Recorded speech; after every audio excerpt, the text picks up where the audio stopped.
પોરબંદરમાં 72 લાખ રૂપિયાની વિઝા છેતરપિંડી કેસમાં કમલાબાગ પોલીસને વધુ એક મહત્વની સફળતા મળી છે।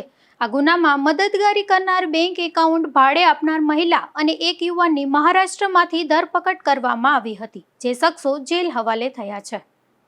પોરબંદરના સુતારવાડા વિસ્તારમાં રહેતા અને હાલમાં આણંદ જિલ્લાના વિદ્યાનગર ખાતે સરકારી શિક્ષક તરીકે ફરજ બજાવતા ચિરાગ જયેશભાઈ હિંડોચાએ એપ્રિલ 2026માં કમલાબાગ પોલીસમાં છેતરપિંડીની ફરિયાદ નોંધાવી હતી।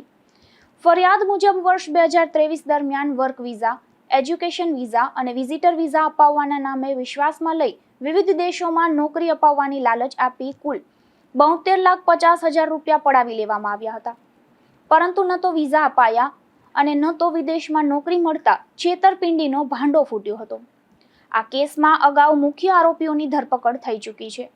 તપાસ દરમિયાન કમલાબાગ પોલીસને જાણવા મળ્યું હતું કે ગુનામાં વપરાયેલા નાણાંના વ્યવહારો માટે કેટલાક લોકોએ પોતાના બેંક એકાઉન્ટ ભાડે આપી ગુનામાં મદદગારી કરી હતી। ટેકનિકલ સર્વેલન્સ અને હ્યુમન સોર્સના આધારે પોલીસે મહારાષ્ટ્રના સતારા જિલ્લાના કરાડ શહેરમાંથી અનિલ દત્તાત્રેય રાઉત અને પુણે જિલ્લાના વડગામ માવલમાંથી નેહા પ્રદીપ ચૌહાણની ધરપકડ કરી હતી। બંને આરોપીઓને કાયદેસરની કાર્યવાહી બાદ કોર્ટમાં રજૂ કરવામાં આવ્યા હતા, જ્યાંથી તેમને જેલ હવાલે કરવામાં આવ્યા છે। સમગ્ર મામલે કમલાબાગ પોલીસ દ્વારા વધુ તપાસ હાથ ધરવામાં આવી રહી છે। નિપુલ પોપટ સાથે અશોક થાનકી, ગુજરાત ન્યૂઝ, પોરબંદર।